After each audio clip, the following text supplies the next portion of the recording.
By the way, ito ay expose ko, no? Alam nyo, bini-BS tayo ng DFA natin. Alam nyo naman yung BS. What is BS? Bullshit. Tinanong mo eh! Tanong ka ng tanong eh. Walang bayad magtanong dito sa kapihan. I-blip nyo na lang, i-blip nyo na lang. Alam nyo kung bakit? Kasi Ito hindi ko ha. alam eh. Ito ang storya tungkol dyan sa langis. Sabi ng DFA natin, nakipag-usap daw sila sa Iran. Oh. Can you imagine? Ang galing, ano? Nakipag-usap sa Layo, Iran. layo. Si Donald Trump, hindi makumbinsing Iran. Tayo, ang galing natin, ano? Nagpa-photo op pa yung magandang babaeng sekretary natin ng DFA. Sino yun? Yung sekretary ng Lazaro, DFA, di ba? Secretary Lazaro. Lazaro, Hi, di ba? Sek. Napakagandang babae, di ba? Yes, yes. Oo. She is beautiful. Kasing ganda ni Laila de Lima. Oh, yun. Ikaw talaga, maganda si, maganda si Seth. Anyway, Oo. maganda naman si nagpa-photo Saro, op pa doon sa Laila. Iranian ambassador. Ito ang sinabi nila sa atin, ha. Nag-usap na daw sila at okay na daw. Sabi daw ng Iran, padadaanin nila lahat ng barko ng Pilipinas sa Strait of Hormuz. Teka muna. Hormones eh. Meron akong classmate noon na nag-drop out na sa law school na nag-career sa foreign service. Naging ambassador na sa Russia. Tinawagan ko, ano ba to? Anong storya nito? Diplomatic success ba? Sabi niya sa akin. Ayaw siyempreng magpangalan. Siyang nagsabi sa akin, BS yan pare. Sabi ko, bakit? Walang tanker na malaki. Walang barkong malaki na Philippine Registry na dumadaan sa Strait of Hormuz. Iba yung mga dumadaan dyan. Ang lalaki niyan. Yung mga VLCC. Mga very large container na container craft. Yan. Walang Philippine Registry niyan. Yung sinasabi mong pag yan ay papunta sa Pilipinas, papadaanin, sabi niya, hindi totoo yan. Sa diplomacy, wala silang pakialam kung saan papunta yung barko na may dalang langis. Ang importante dyan, registry. Yan. Kanino ba naka-register yan? British registry yan. Hindi pwede kalaban ng Iran. Hindi dadaan yan. Ang nakapag-negotiate, Japan, India, Pakistan, China, dumadaan kasi kakampi nila. Yung iba, sabi niya, pag sinabi nila na lahat yung mga tanker na papunta sa Pilipinas ay pinadaan sa Strait of Hormuz dahil nakipag-usap sila sa Iran, hindi po diplomacy yun.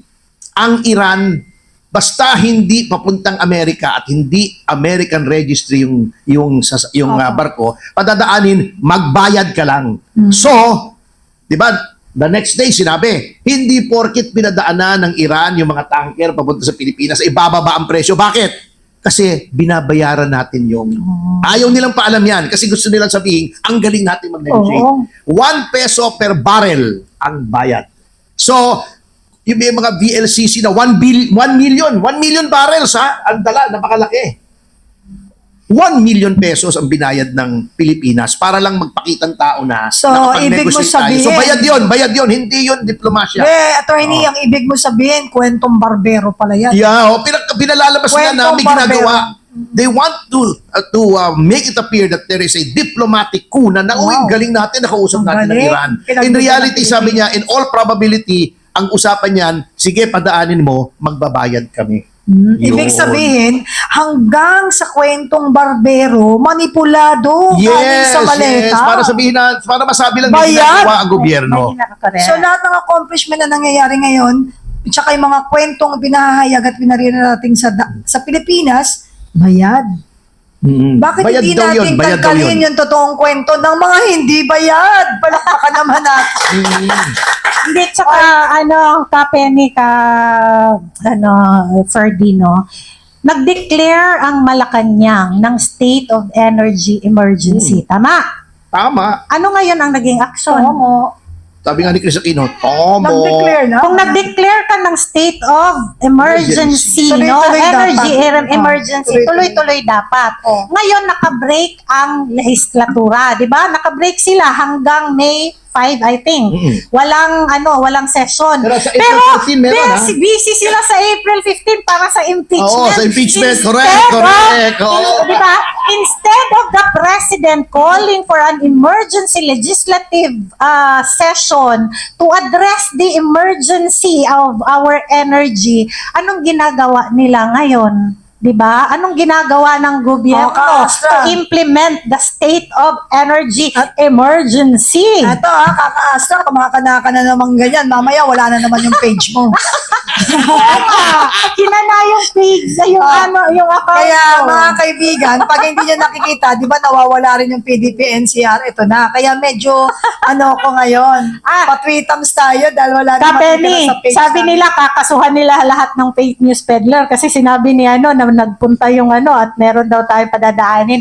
Bakit dapat kasuhan ni ni Secretary ng PCO ang Iran military page? Kasi there's an Iran military page. Kumalat ito na Kakasuhan. merong post ang Iran military page na according to the ang Filipino source na allow daw yung Filipino vessel. Ibig sabihin it's a fake news daw na allowed ang Filipino vessel. Ito that's an Iran military page with 1 million followers. Oo, nakita ko to, sinare ito ni Adrian. Maraming nag-share nito, Sino no? Adrian? Samin? Adrian Bersamin? Pascual. Alam mo, Kaka, kaya ka lagi nawawaw mali. Ang hilig mo magsalita, walang apelido. Sige, Ikaw, di ba? wala niya Hindi lang si sinasabi. pero marami, di ba? Kasi Huwag kang magsasabi pag hindi detalyado, mapapahamak ka na it's naman. the yan. Iran military that said na yung Pilipino lang din daw ang nagsabi na allowed ang Filipino Meron na pala. Ayan, vessel. sinasabi ko sa inyo eh. Dapat- Validated pala yung So info ko. dapat ang kasuhan nila ng PCO ang Iran military for Validated pala yung spreading info ko. fake Hindi ko alam news. yun. Hindi ko alam yun, ha? Alam mo talaga yung ating batas ngayon, talagang tama yung terminong ginamit ng mga official, no? Naka-bend talaga up to now. Kaya nga sabi ko sa iyo, yung Supreme Court, di ba sa harapan may timbangan na gano'n. Tingnan mo, baka medyo nakagewang na eh. Ay, hindi. Ang Supreme Kasi- Court naman hindi eh. Yes. Pero doon kasi meron tayong yung babae na kapiring. Sa totoo lang, gusto kong mag-design ng ganyan, mag-drawing eh. Wala, yung piring niya ngayon may butas dito eh. Kasi hindi balance eh. Buti na lang talaga nanindigan ngayon ang Supreme Court. And it's a good news for us. Kasi baka ginagawa na yung timbangan ng tama. Talagang mali ang timbangan for me. Tsaka alam mo, Kapeni, nakakalungkot na nasa state of energy emergency tayo, ngunit hindi nagkakaroon ng kapangyarihan ang mga local governments. Kaya tama yung sinabi nila na walang alam yung Davao about the pagdating ng Kasi ang nag-aangkat at kumukuha ng mga are the oil companies, di ba? At hindi ito sa local government, nakasalalay ito sa national government. And walang ginagawa yung ating pamahalaan ngayon to check magkano ba yung angkat nila nung kasi alam ko ngayon may alam ako kung saan makakabili ng ng oil na mura. Saan? Ba't di mo i-share? Hindi, wag na kasi sasabihin na naman ako ng sasabihin mo ganyan, pagkatapos hindi mo sasabihin. Yung mga katabi natin yan ang hirap sa iyo eh. Pag nagsalita ka saan? Malaysia, Singapore, may mga excess yan na mayroon tayo dyan sa... Binibitin mo yung madlang people. Oo, ibig kong sabihin, ganun ang ginawa ni PRRD. Nilayo niya yung mga mata natin sa malalayong bansa, inilapit. Pero walang ginagawa ang Department of Energy for this para ang pinaka masaklap dito, yun nga 'di ba, na hindi nila kino-call out ang attention ng mga oil companies. Hindi mahal ang kuha nila. Bakit 152 ang presyo natin ngayon sa Grabe ating naman. sa ating talaga eh. profiteering. Wait, sandali lang ka, Astra, baka makota ko. Kasi may sinasabi ako kanina, naputol mo. Sabi ko, ang alam ko, yung words kanina na, ang alam ko about yung sa bend ng load, pati yung nakapiring, may karugtong yun eh, pinutol mo, ang alam ko, narinig ko, nabasa ko, but it's not myself. Mhm. Ha? So, baka makota ko, kasi mahirap yung pag napuputol ka, pag nagsasalita ka, bukas, kulong ka. Oo, Di ba? kukulong na tayo nito. O kaya nga ikaw, kapag ka kunwari, ano mo lang yon, ginrab mo lang, lagyan mo sa dulo ng CTTO. Okay. Oh, Di ikaw, umano. lagyan mo ngayon. Di umano. Di Oh, umano. sige, di umano. Di umano, sa aking pong pagkakaalam, pakiwari ko, ay hindi naman tunay na naapektuhan ng ating bansang Pilipinas ng pagtaas ng krudo, bagkus ito po ay dinagsa ng mga buwayang mga manininda at mga oligarch ko daw. Sabi po nila, CTTO, di umano. Oh, CTTO, di umano. 152 na ang diesel. mahirap na. Baka ma-astra ako. Okay lang yan. Hindi yan okay, ka-Astra. Kaya nga ako talaga, binigyan diin namin ng pagpapakilala that you are talagang invited and we are thankful that you are here today.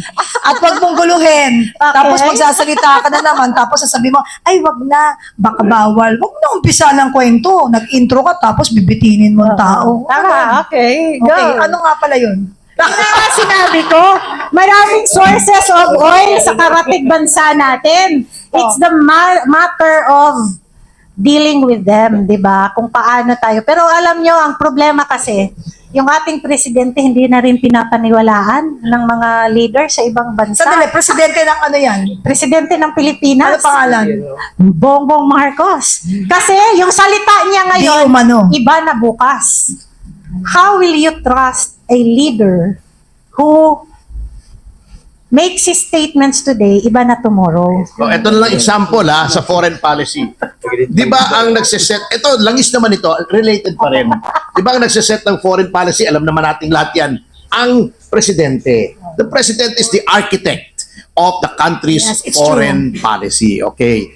Na, lumabas ang relasyon daw natin sa China ay nire-reset. Yun ang words ng Malacanang. Reset. Meron daw high level na delegasyon ng DFA na pumunta sa China with the end in view of patching things up para makakuha tayo ng langis sa China. Actually, hindi langis Wala po tayong kinukuhang langis sa China. Refined na po yung ini-import natin. Tama ba ako? Refined na kasi wala namang pinapadalang langis ang China sa atin. Refined na, ready to use. The next day, nagsalita yung isang Commodore ng Navy na spokesman sa West Philippine Sea. Hindi si Tariela, yung taga-Sarat, Ilocos Norte. Hindi po yun. Sinabi, hindi daw dapat magpagkatiwalaan ng China. Kasi iba daw ang sinasabi, iba yung ginagawa, unreliable. Paano mo magka-reset yung relasyon sa China? Here we are sending a high-level delegation to Guangzhou para to patch things up, makakuha ng supply. Ito yung isang militar na hindi naman niya trabaho yon.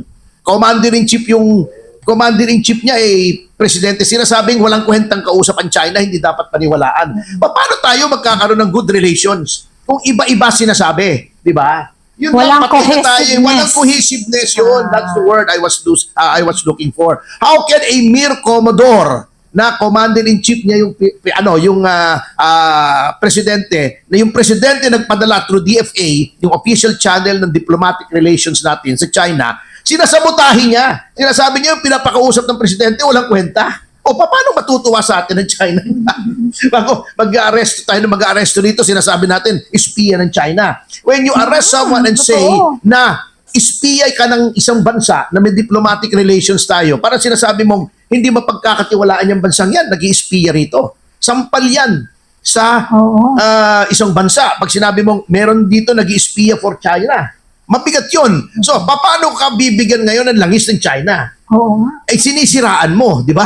Pero Yun ang mabigat. ang galing nilang gumawa ng kwento talaga, no? Maya-maya may issue. Bakit di natin pag-usapan muli at balik-balikan ng ating pinakapaboritong usapin na dapat natin tutukan, ang flood control. Ayun, oo. But anyway, moving forward. Diversionary tactic Oo, nila yan sa totoo lang magtaka ka, bakit may ganyan? Maya-maya may pinatay. Aba, pati buhay ngayon kasama sa pag-divert ng mga topic. So, doon tayo pupunta. O, ganyan-ganyan. Nung dating administrasyon, di pa pwede yan. Nandoon tayo that we thought that magkakaroon talaga ng comparison. Pero nawawala si Vlad. Nawawala din si Presidente.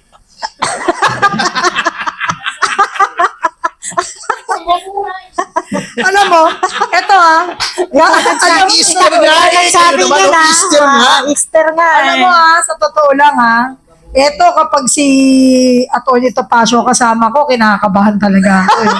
Ako Baka nag-iingat. damputin na tayo Ako paglabas. nag-iingat talaga ako. Kailangan may matirang isa sa atin. Kasi okay lang kayo po, sila po yung dalawa.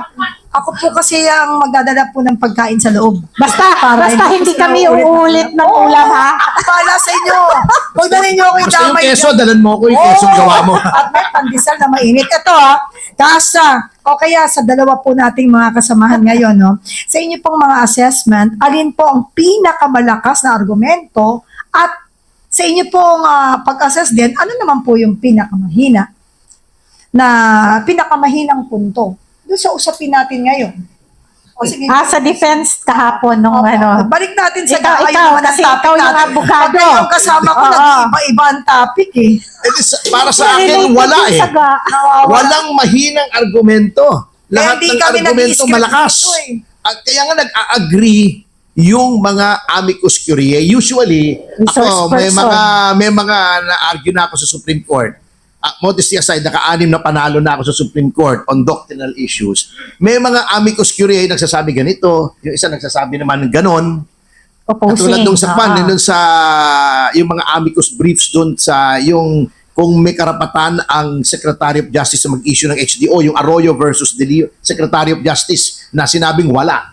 Merong pros and cons. Dito lahat ng amicus curiae, lahat ng mga resource person sinabi, mali yung ginawa, walang nagsabing tama.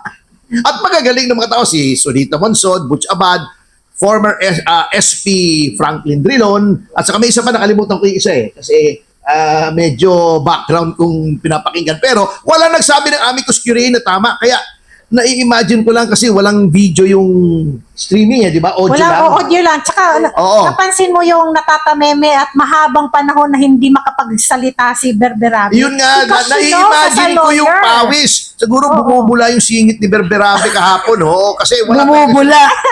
wala Baka siyang hindi pa nakabanlaw, nagmadaling pumunta sa korte, may sabon-sabon pa. Di ba? Wala talaga siya. Na-imagine ko yung pawis niya eh. O, yung sa kanya, bumubula ang singit. Baka yung mga nag-uutos, bumubula na yung bibig. Yun yung na, how do Ikaw, you defend? Gagalit si PCO sa'yo niya. Di ba? How do you defend something wrong? Ikaw, attorney, di ba? How do you defend something wrong?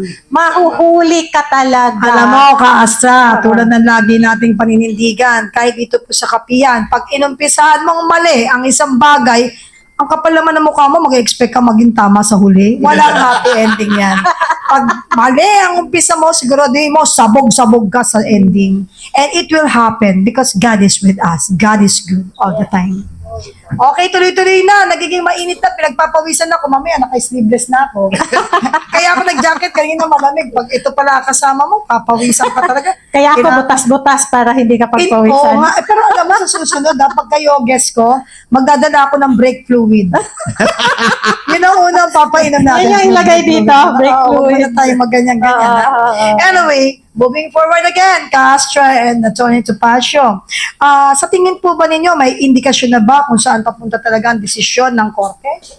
Bawal tayong magsalita dyan. Ay, bakit Lalo yun? na ako, Ba't bawal? abogado. Hindi, Alam mo, kaya we do not, abogado yan, we do not Subjudice, preempt. subjudice. Huwag ka magsalita. Ikaw hindi ka abogado, magsalita ka. Sige. Ikaw dahil linis pa rin. Hindi ka ako malalari ka magiging- doon. Oo. Saan patutungo? Patutungo ito sa criminal case na final nila Attorney Topacio. Kasi sigurado ako, pag lumabas ang mga saro na sinabi na, makikita lahat kung saan dinala at paano napunta at nagastos ang mga pera na particularly the unprogrammed fund. Yan, hindi yan di umano at hindi yan CTTO. Nanggaling mismo yan sa bibig ng atin pong invited guest.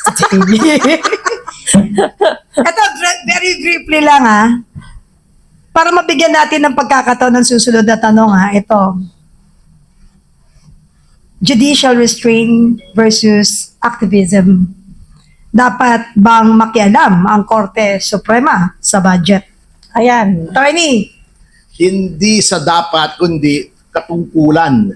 ng judiciary. Responsibilidad. Oo, under the expanded judicial power na iginawad ng bagong konstitusyon, which was done by the Constitutional Commission, yung 50 persons, in response to the usual refuge taken by the Supreme Court under the 73 Constitution na political question, we have to exercise judicial restraint, etc.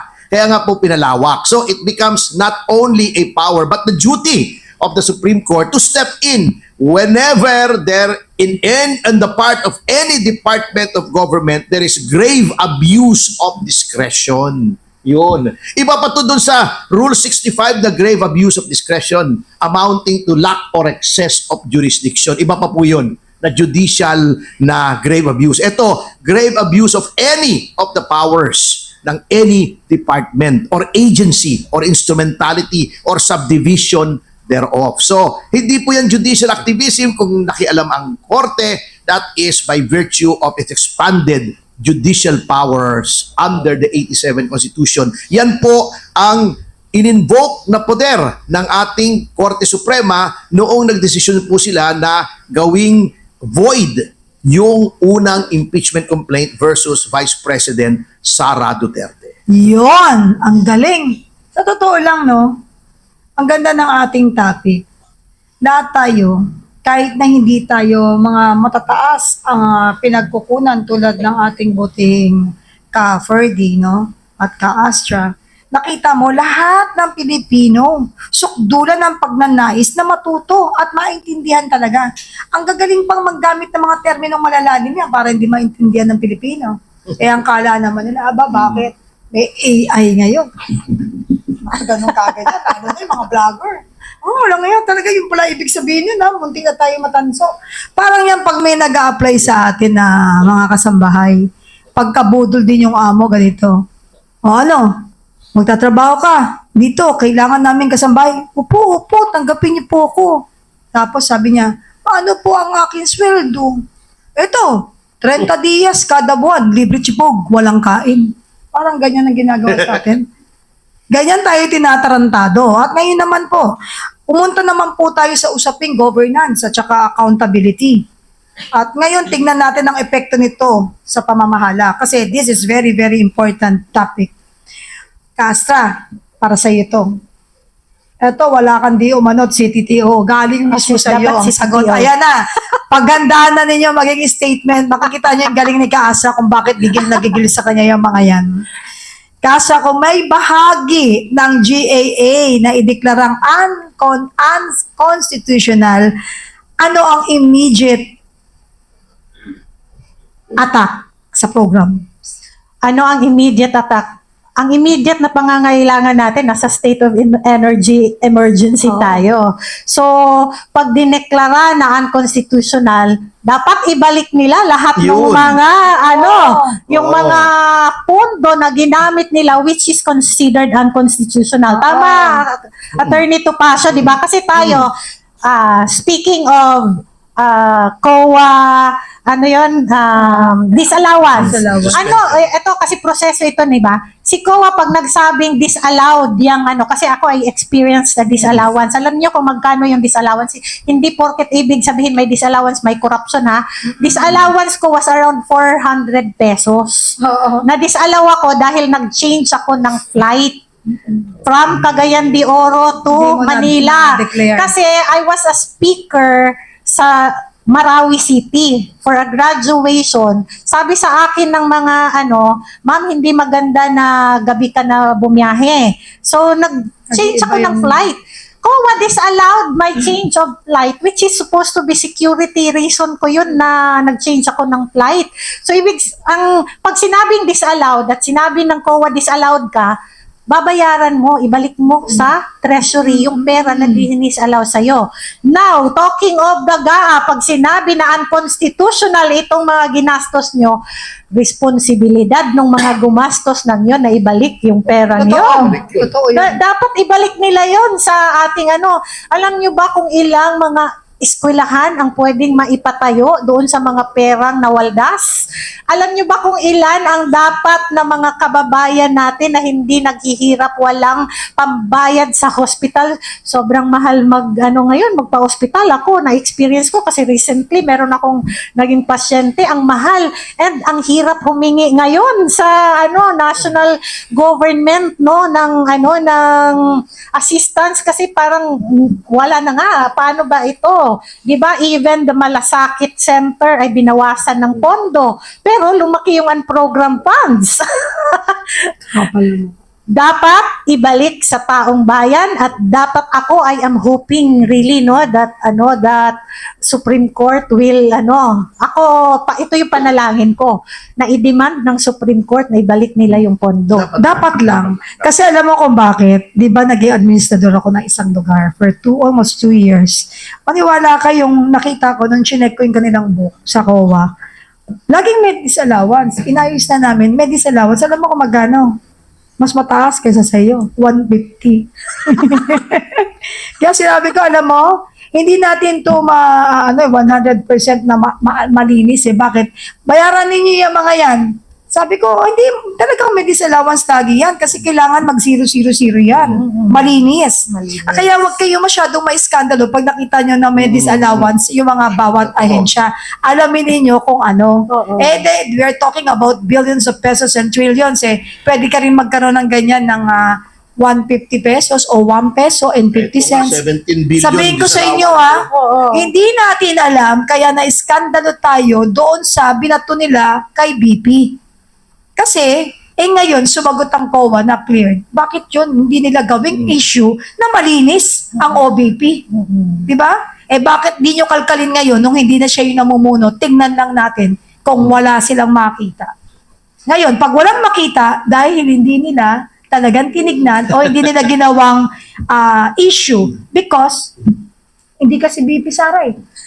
O, di ba? Kalaban. Hindi kalaban. Anyway, going back to the GAA, ano yung sinasabi mo nga? Ito muna. Sorry. Ito muna, attorney. Anyway, yung sa GAA, dineklara na lang na unconstitutional at nagkaroon ng paglalatag si Kaasya, which is, I agree. Attorney Kaasya, ano ba yung nakikita niyo dapat gawin ng Kongreso? Itong Kongreso masyadong powerful eh. Kaya sa nakikita nilang nangyayari ngayon, at pagpapatuloy nila yung pagkakampi-kampi dahil lahat nga daw parang di umano, nakamahirap na at CTTO na nagkakampi-kampi. Pero ano ba ang dapat gawin ng Kongreso para maiwasan ito sa hinaharap? Congress in itself is not corrupt. It's the people that composes it. It's the character of the people that's in it. Ako, I am hoping that we will elect new breed of congressmen, senators, yung hindi pa corrupted yung puso, yung hindi, alam nyo, sabi ko nga sa'yo, 20 years na ako sa ngayon lang ako nakakita ng kongreso na ganito. Grabe, Di ba?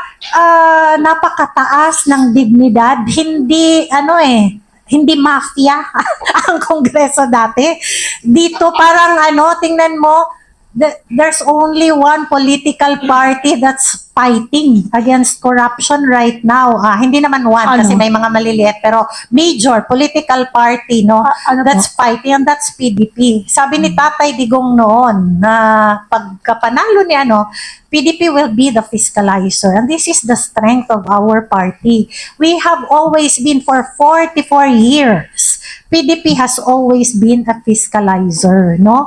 Bakit nagsipagwalaan lahat ng ating mga kapartido Kasi sumakay at lumipat sa ibang and this is why bakit gusto natin ng pagbabago, maging federal, maging parliament ang Pilipinas, pero sa tamang leadership sa tamang leadership, because you are going to hindi completely eradicate but minimize the chances of corruption.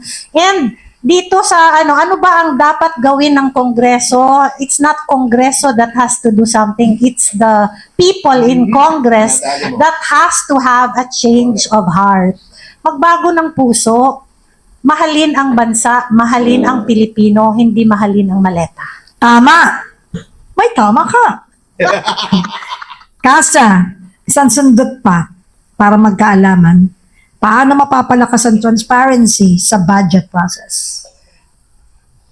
Isang online discussion, 'di ba? Dapat naka-online lahat ng para ang mga taong bayan ay nakikita nila yung ng process ng budget at matuto na rin ang taong bayan kasi tandaan nyo, even the small committees dapat naka-live at Wala namang basis yun eh. hindi nga, tapos bigla silang nagkaroon ng small committee, di Di ba? ba? Maniwala ka naka-live. Kasi nga, pag live, transparent daw. Maya-maya, biglang mawawala. Wala ang sounds. Nawawala ng Nawawala yung sounds. Nawawala Ito yung sound. matindi. Noong isang araw, nagbe-blurred pa. Pero alam niyo, yung transparency in the budget process, maraming pwedeng kuhanan ng example ng mga ibang bansa, no? Kung paano nila ginagawa. Pero yun na nga, in the 1987 Constitution, sobrang laki ng power of the purse. Oo. And yung mga guardians of the purse supposed to be ay nakisawsaw doon sa power of the purse. Ang hirap na pag ang number mo, puro first, no? Oo, Sa diba? buong Pilipinas. Yung yung mga purse, mga nila, di ba? Alam mo yung first natin, ang spelling nila, di ba, ang power of the first is F-I-R-S-T. Ngayon, power of the first, P-U-R-S-E. Kasama ba si Pars Lady dyan? Ito para po sa inyo. Ito po para sa inyong dalawa. Ito para sa inyong dalawa. May issue. Brunei na naman yan. Are you Brunei Yuki? Yeah. Anyway, madagdagan ko lang yun,